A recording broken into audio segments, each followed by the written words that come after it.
Hey everyone, welcome back to JP's Budget Collecting. Apologize, we had a little technical difficulties, but we are here and we are talking Deadly Class tonight. And I have most of my usual crew. We are missing Gor Vidal tonight because she's been having some computer issues, but we still got Haley. What's going on, Haley? Hi, I'm so excited. Yeah, I really enjoyed the series a ton, and I enjoy talking it. And then we got this guy, Greg. I don't know. You know. What's up, Greg? And I'm the technical difficulty, so JP wasn't going to throw me under the bus, but it was me not realizing how to enter a studio. So don't blame JP. Nah, you're fine. You're fine. Things happen. So yeah, we are back talking Deadly Class, Volume 8. Never go back, and they didn't listen to that advice. No. So, Haley, what did you think of Volume 8 here? I really liked it. I feel like there were certain things that I expected or was like holding my breath, anticipating, and then they kind of pivoted and went in a different direction, which I enjoyed. And I revisited this because it'd been some time between the last one, and I always forget how brutal Deadly Class can be, because I'll read other things in between and then I come back and it's a little bit of a shock, but in the best way possible. But I really liked it, and I'm very curious to see where it goes from here now that they're back. Greg, what about you? What did you think of this? I loved it, and I want to know how Unruly is so far behind, because if you're reading this series and you're not doing a show like this, like, man, I'd be finished with this so quick, but I'm trying to not and read along with the show. But man, this was a great volume. It felt like one of those volumes that brought me back to, like, all the stuff I loved about Deadly Class, what I think they do so well of. Just overall, I was like, man, it's going in directions that I want to see things happening again. And, and we're going to dig into a whole bunch of that stuff, but I thought it was good. We're, people, the school, everything's coming back. And like you said, they don't listen to Never Go Back, but here we are, and I'm glad they didn't listen. Yeah. So I really enjoyed this one. I feel like quite a bit happens for only, it's like 4 issues, and then a little extra bonus issue is all that's in this. And 2 of the issues are, well, one is just a crazy psychedelic trip, and then another is side issue. So there's only like 2 issues at the school of them actually coming back. But it's interesting that it sets up, although, well, we'll get into it. I have my concerns that Marcus is making poor decisions already again, but we'll see. But JD, your point even that shows you like how jam-packed those issues were. Like when you just said they only spent 2 issues at the school, I was like, it doesn't feel like no. I was like, you're right. Yeah. And like that just shows you, I'm like, yes, let's do this. Yeah. So we start with where we left off in Volume 7 was they'd escaped from Mexico, but Petra had died, and Helmet does not like Marcus at the moment, but they were still at Toshin's, the Indian reservation, hiding out, and we meet them, and Marcus is on a peyote spirit trip. So what do we think of his journey to the spirit realm? Here, let's see.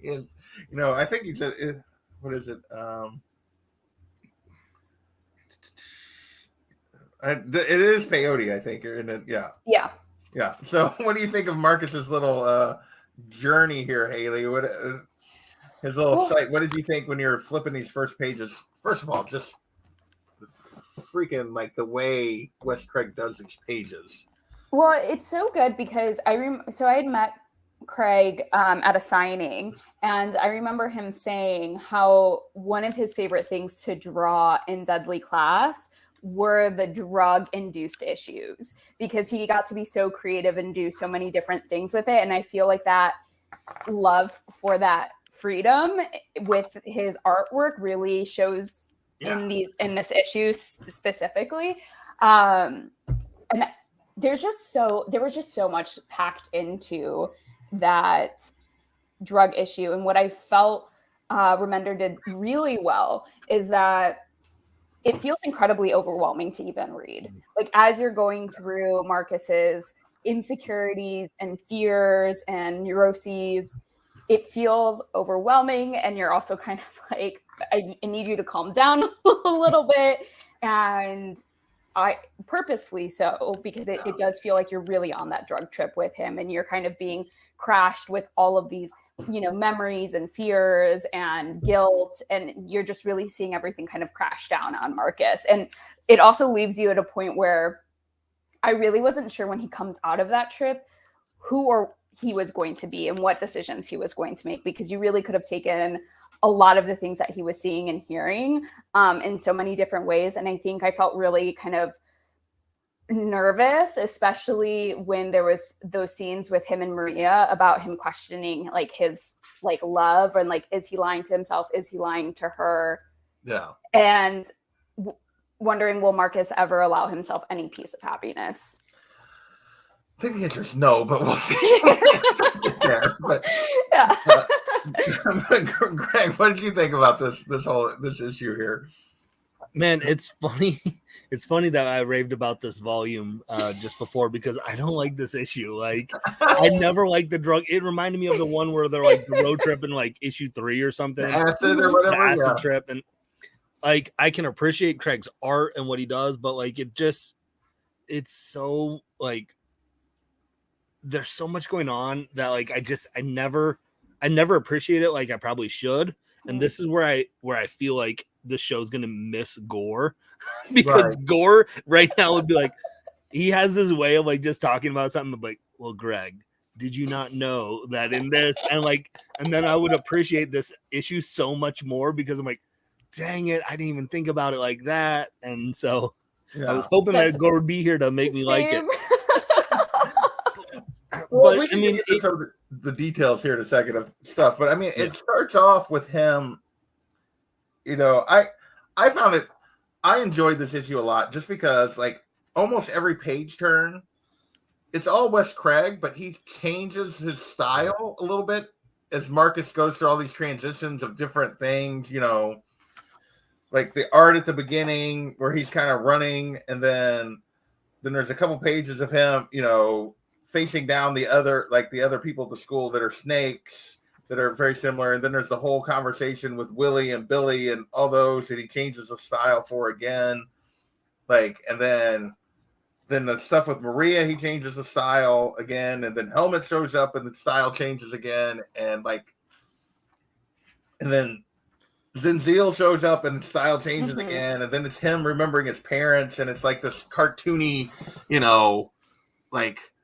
so I really enjoy it. Like, for me, the art was huge, standout. But in terms of like the details of what he's going through here, like, yeah, it's all about him trying to figure out what he's going to do. And it's, do I just keep running? What is the path forward? And, and getting over his guilt for Billy and for Willie and for Petra and, and his guilt, I think, to Maria, because he doubts himself all the time, like in terms of like with Maria, and like he loves her, but does he? And he's constantly second guessing himself. Yeah.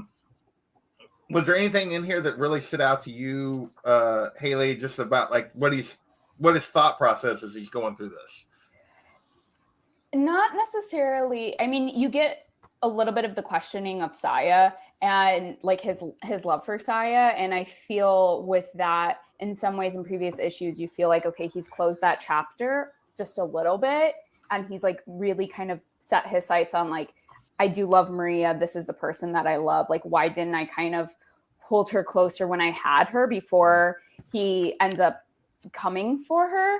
Right. And I feel like he kind of backtracks, and it just is a good reminder of like, do we ever actually trust what Marcus is saying? And it feels like you're reminded that he's such an unreliable narrator, because you're like, I don't actually trust your feelings. I never actually know if like what, and right, that self-doubt that he has is kind of ingrained in the reader as you're going through this process with him. And I felt like this issue, though, felt like a lot, was a really good culmination of everything that's happened up until this point. It really kind of like like siloed everything and showed you like the deaths and like his own past traumas and all of it together. And so for me, I was like, it's a lot. That it like, I think for me, I was left more with the feeling of like how much is happening, which I think makes that decision to go back almost like even more kind of incredible in some ways. Yeah. Yeah, because he definitely like, I mean, I think I second guessed myself that I got like I am the most decisive human being on the planet compared to Marcus. Like he is just like so like every time he feels anything, it's like, wait, is that really what I feel? I don't know. Am I sure? I don't know. He's so frozen by the stuff that's happened to him. What about you, Greg? Was there anything in here that kind of stood out to you? Well, I think it's some of the stuff that you and Haley both have hit on. I think this is where you see Remender being really smart, right? We need, as much as I didn't love this issue, we need issues like this because this was issue 36. Yeah. And I think it's so easy to forget all the stuff that has happened previous of Billy and, Willie, all these characters, and because so much happens, right? Like, so there's a good reminder of, and I think it also allows for some of the stories that we'll talk about here in the next couple issues to be told that you go, it's not a surprise as much because you have this reminder of these previous characters and things that happened. And I do sometimes when I'm reading this because of the themes of the book, I struggle sometimes to remember that that Marcus is just a teenage boy still, like, and like he's trying or junior, and like he's trying to figure out he's all these heavy stuff that's going on in his life and what he's dealing with, but because of the themes of murdering people and the violence and stuff, it's easy to forget that like he's got to be messed up in the head, like, and he's got to be non-decisive. He's already a teenage boy, so he's going to be in the moment of what who's showing him interest, and that's going to help dictate too a little bit of how he's feeling about who and what. But I think that it also is just this idea of he's had to deal with so much in his life that he doesn't know what to believe. And I'm like, I would struggle of how would I process things as if he's a freshman or a sophomore or 15, 16-year-old, like, so this is I think it was a necessary issue. I didn't love it, but it was a necessary issue, I think, to move the story forward and to give the reader a little bit of reminder of where we've been and setting us up for where we're going. So I'll start with you, back with you, Greg. What did you think when you turned the page? I mean, you knew it was coming, but what did you think of the decision of going back? I said, let's go. I was like, yes, let's go. I think one of the first episodes, I was like, I want more of the school. And Gor was just like, oh, just wait. And then by volume, I was like, all right, here we go. The side quest, and I even think like the previous volume, I really enjoyed as well. But I love the dynamic between Marcus, Saya, Maria, Shabnan, all those. I like it when they're all in an area together and having those interactions, because I think that's where it's gonna just play out the story I like the most. And so like when he said we're going back, I was like, yes, about time, because we haven't, we see the other characters still at the school, right, doing stuff, but it's been a while since Marcus and them have been at the school, and I was like, I'm ready for it. Yeah. I mean, we had to jump off to Zinziel and Helmet and Pet. We had to jump off to these new characters to get anything into school. Right. Like Saya, Marcus, and Maria have been off, so we're starting to bring them all back together. Which, speaking of, issue 37, we jump to Japan and we see what's going on with Quan, and we see what a wonderful human being Saya's big brother is. Just wonderful. He's a gem, real gem of a person. So, but before I get to that, I didn't give you a chance. What did you think when he turned the page? Because you said you weren't sure what their decision was going to be, Haley. What did you think of the decision to go back? Well, or just like how he would get to that. Like, it just he comes out of this and is like, we're going back to King's Dominion, right? Yeah. But one, I thought of Greg because I just know that he loves the school, but I was also really ready for that dynamic because the side stories and everything else was interesting and compelling, but I was really ready to see them back in. And so, yeah. That was all right. So what do we think of Kenji and Kwan here? Haley, what do you think of? Just a terrible person. Like, Kenji is awful. I would have to say I've been like less interested in the like Saya's older brother side story than anything else that I've read in Deadly Class. Like, this issue for me didn't really hold as much like weight for me. But I did. It was one of those moments where remembering how brutal Deadly Class can be. Yeah. This issue kind of brought that back for me. And so I was like, yeah, we got Deadly Class at its like peak violence in some ways. But yeah, her brother's awful. That's like really the moral of that story. And before I let you go, Greg, for me, I would agree. Like, Kenji, of all the antagonists, Kenji does the least for me because I feel like he's sort of just one note. Like, think of the worst thing I can do right here. I'm going to do that. My motivation is simply greed. And yeah, I feel like he is definitely like the most limited of the antagonists that we run into here in terms of just like his scope and his definition. What about you, Greg? What do you think of Kenji here? See, I think I probably enjoy I don't want to, I guess enjoy is not the right word because he's complete scum and horrible. I like the dynamic though, because he is a yin to, Saya's yang a little bit, where the loyalty aspect of Saya and, her having to deal with the tough decisions and stuff that she has to process through of, loyalty to Master Lin, to Marcus and those things where, she takes into account her feelings, but also put others above herself a lot often. So like that relationship is really interesting to me to see how two family members can go from, grow up in the same world and have completely different worldviews and completely different outcomes.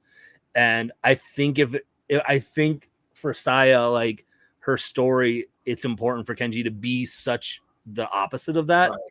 To allow for some of those moments to go like, holy buckets, like I think was a previous volume he kills the mom and things like that, like, so it's and he doesn't care about anybody or anything, and he's literally just wants to better himself. And even though who's the kid in here, Kwan, of just how he treats Kwan when Kwan was the reason that he even has Saya, and some of those things, and he still just treats him like dirt. So that was, I think, the setup for that of Kenji and Kwan, of his whole story too, of what's Kwan gonna do in this situation, because Saya is there because of him, and so I enjoyed this issue from the aspect of, I'm like, come on, get me to where I want to get to. Of they're going back, because you already knew as soon as the last issue ended, remember, like, we're going back to school. Remender's like, but we're not doing it yet in the comic. We're going to send another side quest. Well, we had to get everybody headed back, right? And that's what he does. You're like, all right, we're going to be at the school. Like, no, get the gang back together. Part of me reading it of like, okay, we're reading this here. He just said we're going back. Does that mean we're going to get Saya back at the school now too? Right. Like, okay, I'm here for whatever the story needs to tell to get there. Let's do it. Yeah. And I agree. Like I find the arc, like, in terms of, he's an excellent antagonist for her, because she is got this level of old school samurai movie honor, in the way that she goes about it. And he has none of that. He's just, none of that. Hey, Tacoma. This is not volume 8, so we still got a ways to go. We got one more volume in this book, and then a whole nother book which I just ordered this week. I'm so glad about. Mine's getting delivered tomorrow. Oh, nice! Mine probably won't be here till next week, but yeah. Well, I ordered like as soon as I saw I could. I'm like, I'm ordering. So so we still got a ways to go. I will say, but like, so I do think it's a nice obstacle for her to overcome. I just find him a little flat. Yeah. What do you guys think about Quan in here and his, like, we've seen Quan this whole time basically be out for Quan, you know, trying to figure out. I don't think he's necessarily awful like some of the characters we get in this, but he's not good either. It's always about how can he's a survivor, and it's however I can whatever thing I got to do to survive, which we seem sort of go against here. But I think he feels like Sias is only taken out of here. Maybe I don't know. Like, what did you guys think of Quan in this one, Haley? So you almost like you obviously are poised to dislike him because how he backstabbed Saya, but then immediately you're seeing him in this position of like everything that he did, and yet he's still being treated like scum because Kenji is the worst. So I felt bad for him in that moment when you're seeing him kind of trembling and his fingers getting cut off.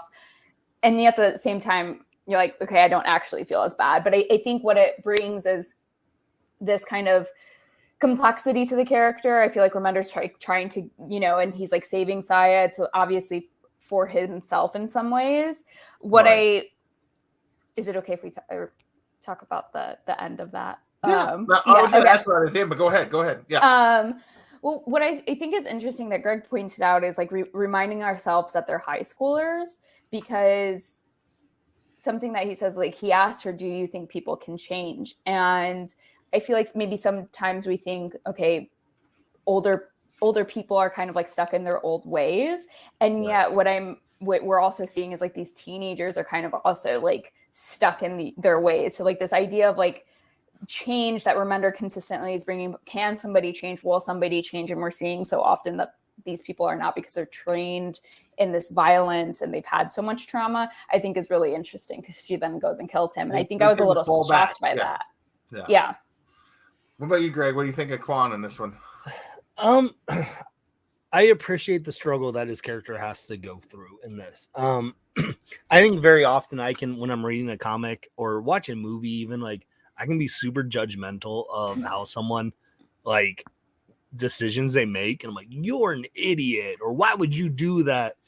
And there is a part of me is like, what would I have done in his situation? I don't know, you know, like, and so it's hard for me to go one way or the other. So I'm kind of like indifferent to Quan, if that makes sense, because I don't think he's not Kenji, like where he's scum, but he's also not someone like where I'm rooting for in Marcus or Sai or Maria, you know. So I think he's written in a way that it's probably is the best way for him. Of you're kind of like, of if, you know, Saya didn't do what she did at the end, you'd be like, oh, that's Saya. She's, you know, she's gonna be devoted, and you know, she makes tough decisions even when it doesn't affect herself. And then sometimes you're like, oh, well, nope, she isn't gonna do that. She's gonna look out for her for once and make a decision to say, you know what, you screwed me over big time, and you're not getting away with it. Yeah. So my thoughts on him is, it's interesting because I feel like here's a character that has done everything for himself to like, how do I survive the moment? How do I survive the moment? And it's put him in this horrendous situation where like he survived, but now he's just treated like absolute garbage. And like, so I think he does, like, he sees Sai as a chance to try to like redeem himself a little bit.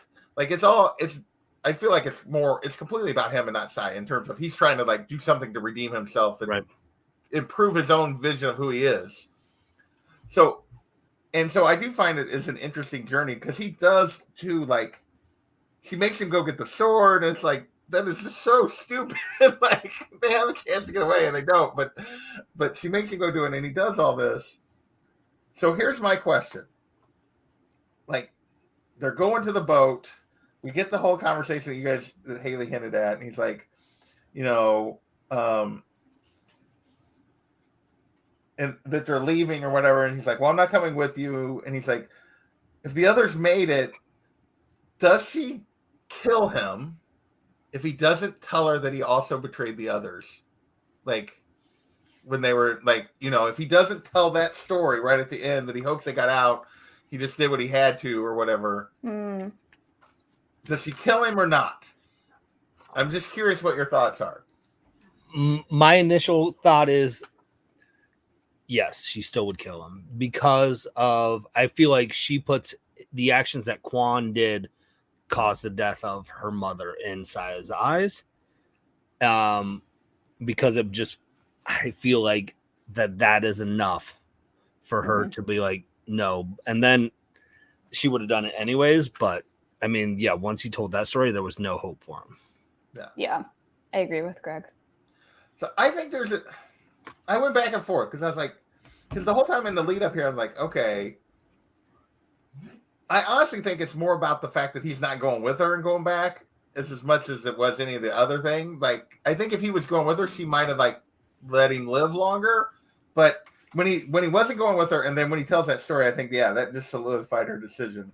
But I mean, yeah, he's like, do you think people can change? Or do you think people can do that? And she's like, some people, not you. I mean, well, and I think because he even says to her, like, he like didn't like sign up for this. Like how Kenji's treating him, like he didn't know he can't handle it, essentially. Right. Like I think he sends when he's opening, he's like, I don't want any part of this anymore. And what that continues to say is like, I am only doing this because it is serving me and I don't want to handle this anymore. Yeah. So I feel like at that, by the end of it, there's no trusting him because the only thing he's only ever going to do is whatever is in his own self-interest. Yeah. Well, and yes, before that, he's like, almost there. This is it. Okay, we're even, right? And she's like, I'll tell you when we're even once we get back. So that's where I think that she probably leaves him alive, at least till they get to San Francisco. If it's not for him telling the story, he's like, well, I'm leaving. And then he's like, oh, and I also betrayed your friends as well. So. Nail in the coffin. Yeah. And her face, like the now we're even panels are just, yeah. Brutal. She's like, go get my sword. Let me kill you with it. So I can run you through it with it. Yeah. All right. So we get finally to issue 38 here and the arrival back at King's Cross. So we see right off the bat what we hadn't seen Shabnan, what his face looked like since the incident before they all went to Mexico. So what did you think of, these two walking into school like they own the place? I'll let you go first this time, Greg. Man, I was stoked. I was like, yes, like let's go. Again, I love the dynamic between Marcus and Shabnan. And to see like right before he's run the school and the guy comes running into the classroom and goes, holy ball sack, like he's like, you're not gonna believe this. And I'm like, I will, because I already know. But I thought it was so cool to see them back because again,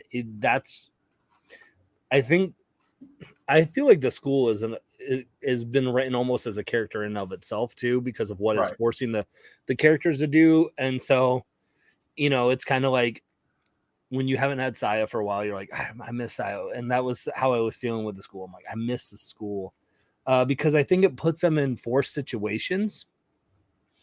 And Master Lin is always manipulating stuff, and to see like, to be back under the tutelage or control of Master Lin with then people that they hate in a confined space, that people that hate each other, like, it's just stuff's going to go off. And in this world and universe, this stuff goes buck wild real quick anyway. So like for me, I was like, I'm excited to see them back in school in that environment.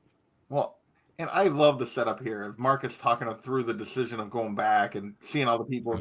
And he's like, they get to the scene where they enter Master Lin's office. He's like, this is my choice. And Master Lin's, the first thing he says is, later than expected. Like, no, was it really your choice, Marcus? Haley, what did you think about the return? I mean, I saw that panel when Shabnan sees them, and I was just like, yes. You just get so hyped when you see that panel. But what I found interesting about Marcus saying that it's his choice, at least in his perspective, like, so everything that he's experienced in some ways is like put upon him. Like, Saya lets him go. That was like her choice. And like, even with his like relationship with Maria, in some ways, like, she's kind of chooses him and is like, I killed Chico, and like then he's kind of wrapped up in this. There's not many aspects where his choice is like, I mean, he makes so many bad decisions, so he has a lot of choice, but like this is like such a big one that impacts them. So I thought that's interesting. But again, like you say, like Master Lin is so manipulative that he's like not surprised, and he's like anticipating, and he's just the puppet master behind all of this. So I'm really curious about how everything is going to level out with the school the further we get into this, because Master Lin is such a puppeteer. Yeah. And so manipulative. I mean, everything he says in that whole conversation is to put them in a certain, like, every word is carefully chosen to like mess with them. Oh, absolutely. Just like the roommate situation. Like, it's just, Esther Lynn's just like, oh yeah, let me put Maria with the pretty boy. Like, yeah, I was like, come on. But even like this is where I love Wes Craig's art, like, because you mentioned where Maria is being put in with the pretty boy, the page before. I love how he's moving the story along down. Oh, with him coming up the staircase. Yeah, with they're just telling the story. So like you're walking down the stairs with them, and it's moving the story along in such a cool way that rather than like 5 little panels of them walking and talking, like you see them moving. Yeah. I was like, that's such a cool. Yeah, that panel is amazing. For sure. I really like that. So what did you think about the reaction they get? Like, Marcus is expecting to be public enemy number 1 when he walks in the door, and then it's like, suddenly he's the most popular kid at school. Like, what did you think about that, Haley? Like, how the school reacts? Well, I felt like it was finally time in some ways, because for the first half of like Deadly Class, like, he is public enemy number 1. He's a rat. And I feel like the story wouldn't feel as fresh, and it wouldn't be as complicated if he came back and everything was the same old. So the fact that he's now having to experience being so popular, like, will Marcus withstand the desire to feel seen? And at least so far, I find it interesting how he's able to see through that and is almost disgusted by it. But I don't know. I don't have a lot of faith in Marcus, so I don't know. Like, I saw all of that happening, and I was like, "Oh no!" I was like, "What? So what problems will arise?" I think that's what I was excited to see. Is like, with that popularity, there's going to be problems that we didn't experience in the first half of Deadly Class that we're now going to get, and I think that to me is really exciting. Well, and I found it to be such just high school that, like, suddenly now he comes back, and it's like, people think there's a perception now he has power because he survived, and he's bold enough to come back. And it's like, okay, so now it's cool to be like, oh, Marcus is the man, because, and it's like the fickle nature of just teenagers and how they're all like, want to be on the winning side and want to be in with the right group. And so, no, I found that interesting. What did you think, Greg, about the whole? Well, it's such an interesting dynamic because, yeah, he's a popular kid now, but it almost feels like he feels more alone than he has in any of the other story, because, yes, all the people that had turned on him, that were against him before, besides like the main enemies still are like against him, but now back at the school, like the people that, in the previous volume that he started to become closer with Helmet and, the other 2 new class recruits, I forget their name. But Zeal and Tosh. Yeah. Like, he's trying to connect with them still, and they want nothing to do with Marcus. And so, I mean, Marcus has Maria, and it kind of is hit. And that's why I think, like, you see that he feels so lonely here, that when you know, who's the character starts with a J or whatever, that comes and connects with him, where she's like showing him attention. Jayla. Jayla, there it is. Yeah, Jayla. Where Jayla's showing him attention, like he's you know, as you're reading it, you're almost like, okay, he's intrigued because everyone else, you know, is showing him attention, but not in that, like, not in it.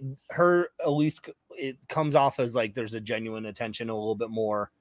It comes off as more authentic than all the other attention. Like, correct, hey, right? You know, yeah, like, and so I think like he's gravitating towards those relationships a little bit more because the relationships he wants to invest in are turned away from him right now, and so I think this is just going to screw up Marcus's decision making even more. So, so JP, you're just going to get more upset. So probably Marcus makes the same dumb decisions over and over again. It drives me crazy.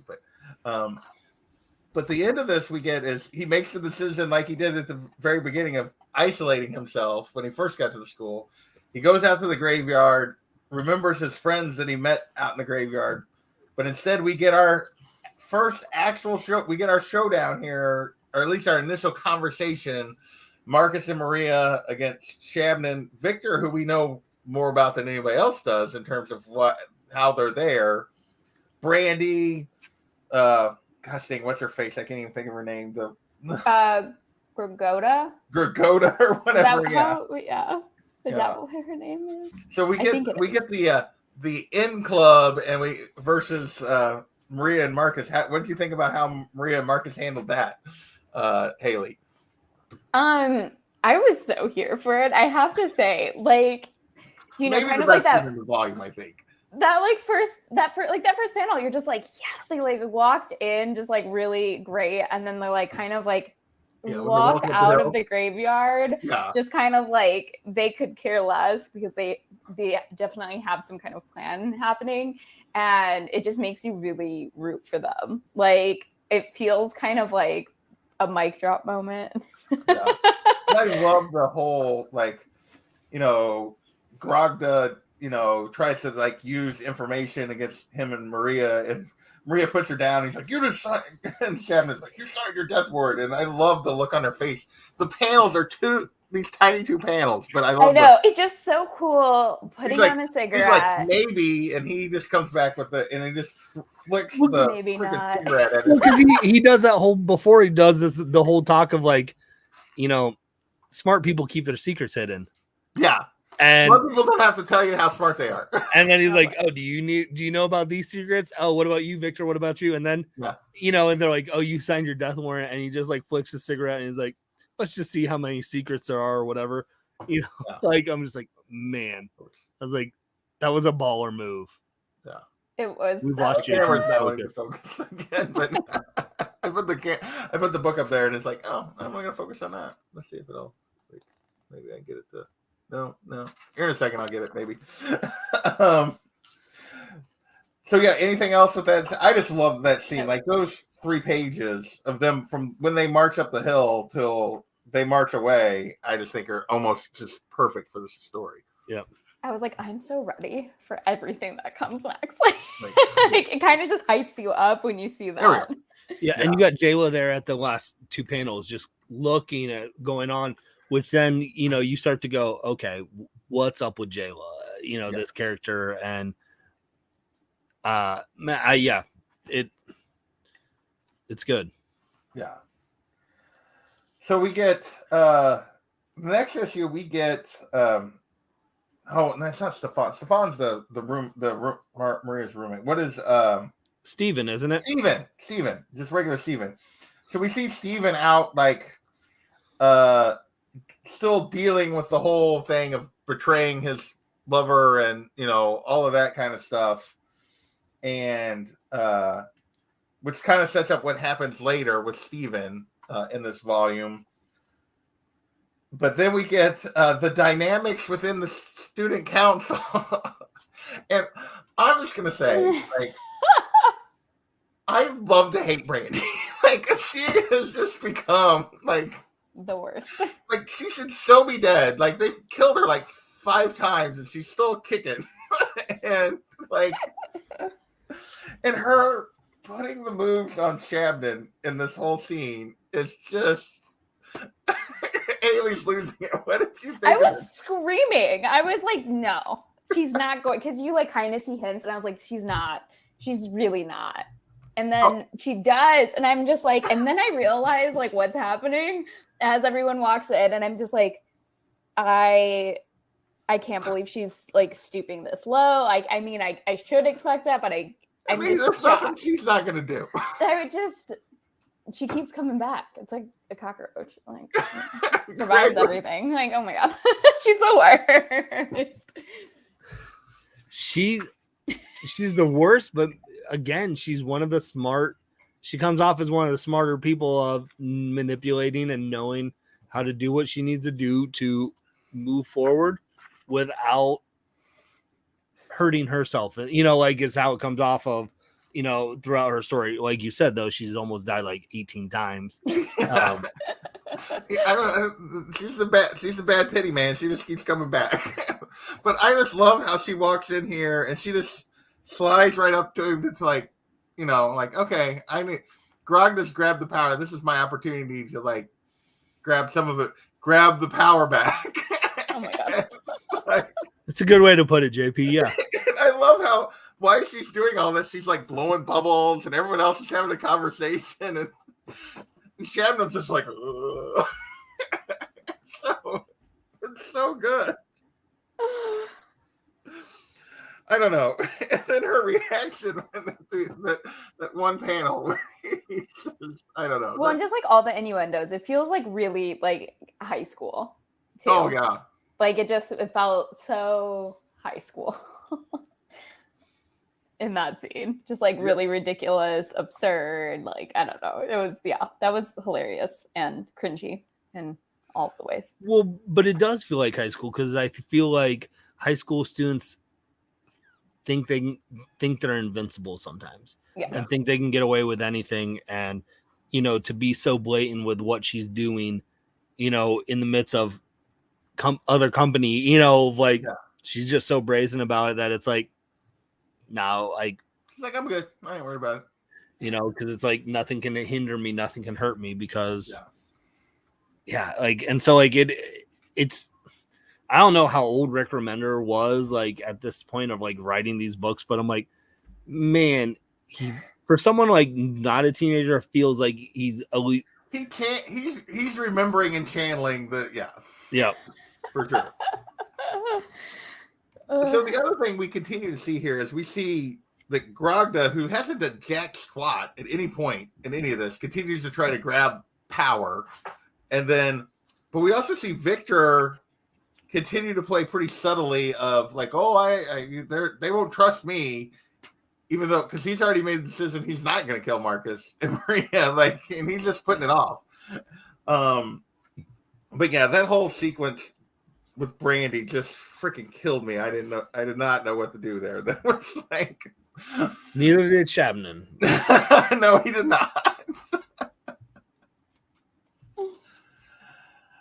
So we get the lunchroom scene after this, which is, you know, first of all, here is Marcus once again, like the whole conversation with him and Maria, where he's just like pushing her away again. Like, yeah, I don't want to do that. Yeah, I don't want to do anything you want to do. I forced you to come back here with me. Like, what is wrong with him? Greg, I can tell you want to say something. I mean, again, I feel like Marcus's indecision make this a more compelling story, right? Yeah. Of him not knowing because you have this scene, what we already know what's happening, you know, because previous issue we know this side is on her way back, right? Yeah. So you know it's coming. Well, you know Marcus is going to be feeling a certain way when he sees Saya, whatever that way, you know, confused, attracted to herself, or whatever. Like, but I think to start to sow the seeds of doubt back in his head before she even shows up is making it making the love triangle still there more of a realistic thing of where it's not just a switch that's flipped. It's that he's never content and he's never happy, even when the other one's out of the equation. Yeah. And in his mind, so I think it's just I don't think we're gonna ever be happy with how it ends because Marcus is never gonna know how he wants it to end. Yeah. And I think that's what's gonna keep the Maria, Marcus, Saya story up a lot. So I was okay with it from that aspect of knowing that Saya is coming back. That is going to add just this more confusion to Marcus of what's going on. Yeah. I do. It's funny for me because in the beginning of the book, I was all Team Saya. And what I've come to realize is for me, like as a character, I like Saya's character still speaks to me more. But for Marcus, it's like, dude, Maria is way more than you deserve, dude. Like, stop effing around. Haley, what did you think of like him and Maria in this conversation? Well, it's just like unsurprising, but I loved what Greg had to say about it. Just kind of, we're probably never going to be happy with how it ends because like he doesn't know what he wants. This and book he's unhappy. Happily, what?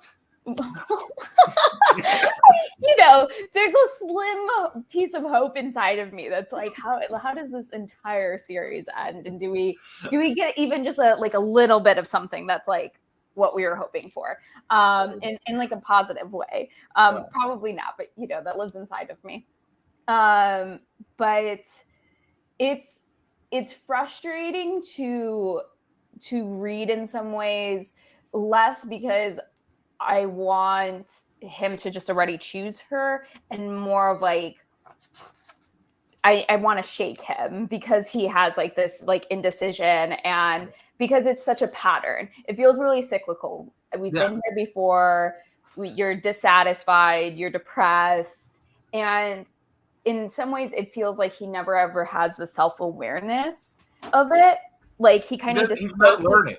He disassociates for periods of time. It's like he'll have these internal monologues in which you feel like he kind of gets it and sees himself for who he is.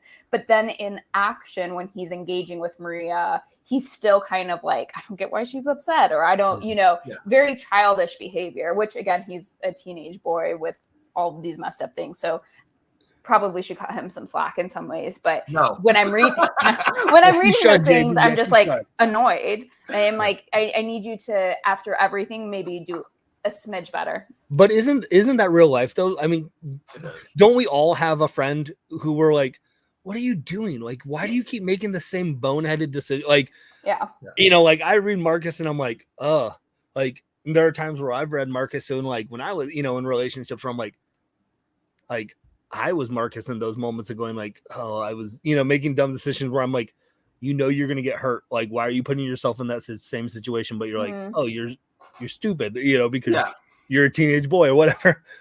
So like, and I mean, I think we see that a lot still in our world. So I appreciate his character from that mindset of it's not so clean cut, because I feel like I have friends, and like I said, I've made those decisions where like, what are you doing? Like, have you not seen the red flags here? Or like, why can't you just be happy with what you have? And so I'm again, like I'm more and more impressed with Remender's writing as this is going on, because I'm like, I don't take out the murderous element, but I'm like, there are all characters in here where I'm like, oh, I see this dynamic. I see those situations and stuff. And I'm like, it's real. I mean, it's real. Marcus is still like going through all of this, and it's frustrating. And it is for me as a reader. It doesn't ring false. It rings true. Like if he was suddenly like, oh, I know all the decisions I'm going to make, and I'm going to make all the right decisions, it'd be like, well, who is this person? This isn't.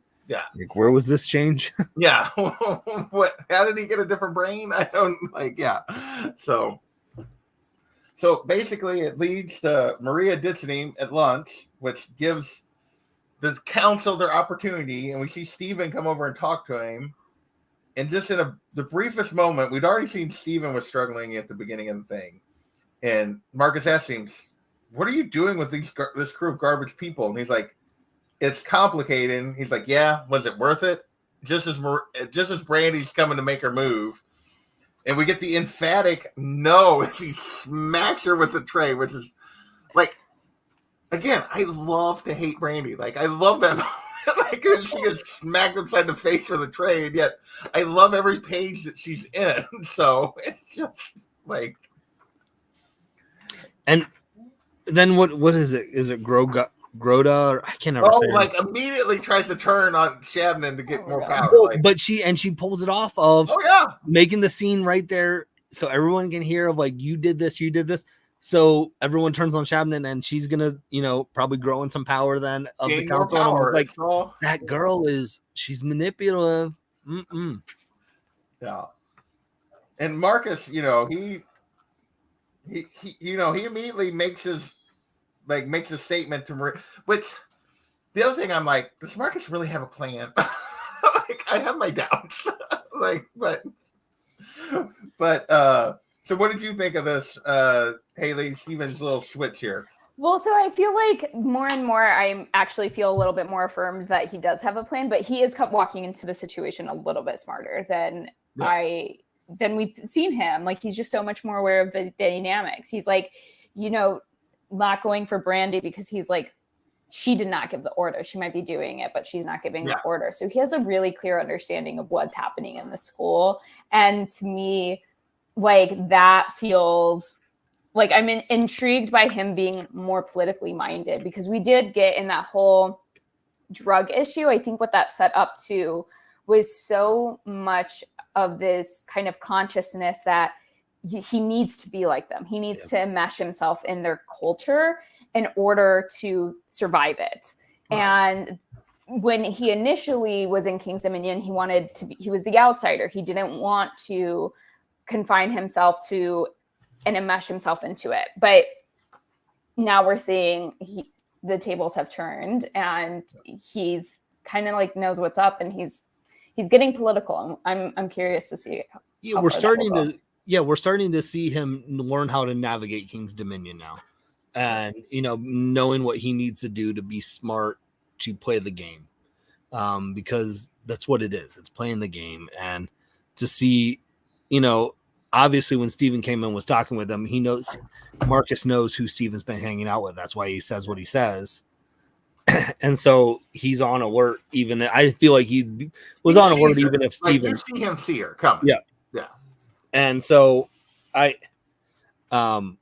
then, he even says, like, you missed your shot. Now you just have to wait for mine. Like, it's like that when someone threatens, like, like, I'm going to get you back. You just don't know. And so then someone's always just waiting, like, when's this going to happen? When's the ball going to drop? And then I love the last panel of that page where Helmet is talking to the other kid, and he's like, what I missed? Just stupid people and stupid drama. I was like, if that's not high school, if that's not 100% high school, that is a yearbook quote on high school. Like, how was high school? Stupid people, stupid drama. Like, absolutely.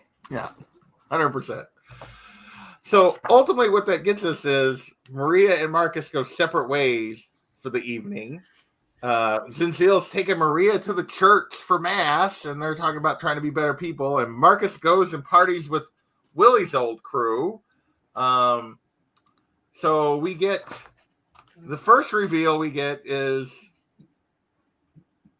what? God dang it! I already forgot her name. Jayla is really interested. Why she's really interested in Marcus, but Marcus was not fooled. So we do see that he's more aware than he has been in the past, and quickly turns it kind of toward his favor. So what did you think of the Jayla Marcus scene here, Haley? I was so happy. Well, because I think we're built to assume Marcus is going to make the bad decision. Right. So we're conditioned to distrust him and see his insecurities, and she's written well enough where you can see him being attracted to her. She gives Messiah vibes in some ways because she's like this harder, girl, and wants his attention, but is not quite giving him all of her attention. Right. And yet you see that that's not what this is, and that he's smarter. So it was like, a small clap for Marcus on that one. I was happy. I'm like, okay, so if this is if this is where we're kind of leveling the playing field and he's aware of this, how much more do they have planned out? And is Maria also on the same wavelength as Marcus? Because is she as distrustful? Is she as aware? I don't know. We haven't seen it yet. If she's she's playing the game yet.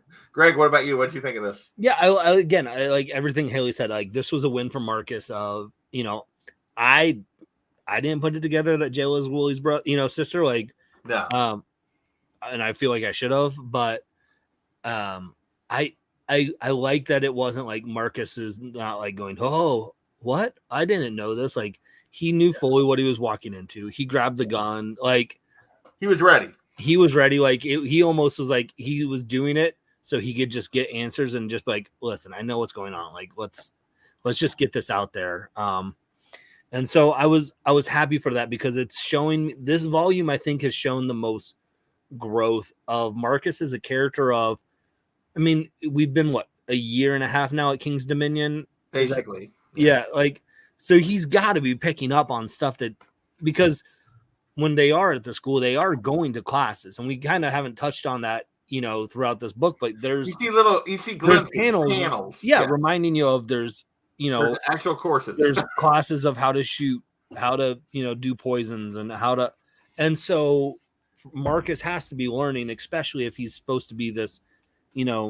excelled student, and just he's going to anyway. So I like that Remender's moving that story in that direction too. That it's not just like this always like, I don't know what I'm doing here. Like, I don't belong in this school. Like, you're starting to say, okay, you've got to either learn or grow, or you're not going to last long at that school with assassins trying to kill you. You can't just like dumb luck it. Yeah. So we then end the regular issues of this volume with Maria entering the church, Zenzil saying, well, I lied to you. There's another reason I'm wanting to come to this church. And we get the reunion of the girls, which I have the feeling is going to be more positive than the reunion of Marcus and Saya, but we'll see. What did you think of this? What did you think of? Were you happy to see this? What did you think, Greg? Oh, I was thrilled. Like, also, like, it's one of those, I didn't know what the reaction was going to be. Like, I know they're friends, but they're also smart, and they both know they like the same dude too, right? Like, so I think, and that'll probably still get unpacked later in the previous volume, in future volumes here, but they are friends, and they're going through it, and to see that reunion, man, I was like, yes, let's go, because it's what you want. Like, I want those three interacting with each other, because they're the heart of Deadly Class. And so bringing them back in, roping them in, I'm here for it. And I hope we get to spend a little bit of time in the next volume unpacking it. I know we're not going to get it for like issue 2, because Remender's going to do some silly thing to open up volume 9 or whatever. Not give us that right away, because he's like, ha ha ha. That's what I do. You want this? You have to wait. But I'm here for it. Yeah. Haley, what about you? What do you think? I feel exactly the same way. Like, I was excited. I didn't know what the reaction was going to be either. And when they hugged, I love seeing their friendship when they're focused on them. And so, like Greg said, I'm just curious to see. They both told him to take a walk, I think. Yeah.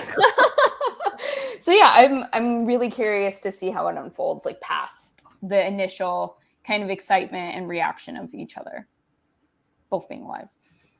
All right, so that wraps up the regular issues. We got a little bonus one shot at the back of this volume, the Killer Set one shot that supposedly Marcus's first week at King's was really like Marcus is part of it, of him trying to initially fitting in with his crowd. But really, the underlying storyline here is Victor getting his revenge. What did you guys, anything about this one shot that jumped out at you that you really want to talk about? Haley? Well, I think you see it just highlights the growth that he's had in some ways of just like how much he's changed and also how the whole group has changed because half of them are dead. Yeah. But and that there was a moment in which he was trying to reach out to Victor. Like Victor wasn't their dynamic has shifted throughout. And so it's interesting to see. And I felt like this was really Remender's issue to kind of ponder like what music and art do for us, because of so much of the conversations that were happening and inner monologue for Marcus and Saya and Maria, that I really felt like this issue in some ways, like though it was like a one shot about deadly class, you get violence and you get all of that, it really felt really beautiful to be reading this and kind of considering these ideas with Remender. Yeah. What about you, Greg? Yeah, I mean, I kind of was like, oh, great. This is a story that's not going to move the story along. Right. But it was good to get back to, having the whole gang back for a little bit and see their interactions and get to, kind of revisit that. But I also really, Marcus doesn't come in as a killer wanting to, get his revenge on everyone and fight everyone. Like Haley said, like he reaches out to Victor and is like trying to befriend him even a little bit still in this first week. And to see like, it almost is like you see how much, like how naive Marcus is to then now you're like, yeah. I mean, Marcus, most of these kids were handpicked to be like, go to this place and be what they're becoming. And because of what their families were or whatever their position was, Marcus ends up here because crap happened to him and he ended up on the street and he ended up, but he would prove to be a survivor after ending up on the street. And so like he comes from a different place. For me, I did think it was interesting. Like, yeah, you see how naive he is. You see him try to reach out to Victor and he's still reaching for connections, like Marcus is for sure. But I also thought it was a nice kind of follow up to where we left Victor in the last volume in terms of, we get to see, because up until the last volume, Victor had always been this, the evil antagonist. He's like, hey, I was the one that did break the rule. We got that the last volume. And we see here that, just like all the other kids, he's trying to like, he got sent to take, Master Lin made him go take the revenge. He's done things and seen things just like everybody else that he's not right. He's trying to figure it out too. And he does think he's doing all the right stuff. And these kids are F-ups and, and so I just thought that was a nice aside for him to get at this point as well for me. But yeah, it didn't move anything, but it was fun to kind of revisit Marcus in the early days. And I thought it was a fun follow-up to the growth we've seen in Victor in the last volume. I think it also juxtaposed his popularity because right then and there, he, like you say, he's naive and trying to fit in and belong and find his people. And now he has the entire school as like his people in some ways because he's the most popular person. And, he hates it. Yeah, he does. Because they're not really his people. They're exactly. They pretend to be, but they're not. So, all right. Final thoughts on volume 8. Haley, I'll let you go first. I want every time we kind of pick the issues, wherever we end up, I'm always like, I want to keep reading. Yeah. Like I stop myself, and I haven't read past this point, but it's just always so good when we dive back into Deadly Class. I always am excited about it. Greg, what about you? Yeah, same. I'm like, this is taking a lot of self-will and willpower to like. Now you know how I feel with all of these, where I like when we miss shows and I have to stop and wait. You're like this, like no, I want to like I would have already had this series read like months ago. And I want to, but I also like enjoy, because we were going to do this a couple weeks ago and then I was out of town and and we got things like, so like even this, like I had to go back and because I read like the day that we were watching, going to originally do the show, and I'm like, oh, I have to revisit this because I've already forgotten what happened and what transpires, and it had only been a couple weeks. So, this is probably a series that eventually, once I get to the end, I'm gonna want to go back and just reread it straight through and just crush it. I've done that with a couple series that I've done this for. That like when I finally got to the end, it's like, okay, I got to reread the whole thing. Now that I know the whole picture, I got to reread the whole thing. Because how many volumes are left in this one? Is there just one more in the third? So 12 volumes total. Okay. So they're volume 9 in this one, and then 10, 11, and 12 in the okay. So and maybe once we get, I think 11 and 12 are kind of a 2-part finale. So maybe we'll do those if we can, like back-to-back weeks or something, just to like crank through them so that we don't have to hang that out too long. So if we can make the timing work. So yes. All right. Yeah, I love diving back into this. I'm glad they're back at King's Cross. I'm glad that we've seen some growth from Marcus, but yet frustrated that he seems to also be making some of the same mistakes, at least with Maria. Seems like he's making smarter decisions about his place in the school, but not smarter decisions about his personal life. So, but we'll see where it goes. I want to thank Greg and Haley for joining me. Hopefully we'll have Gor back next time when we talk Volume 9. And thanks to Tacoma and Kenneth and Unruly for hanging out with us tonight. And we will catch everybody next time. Later.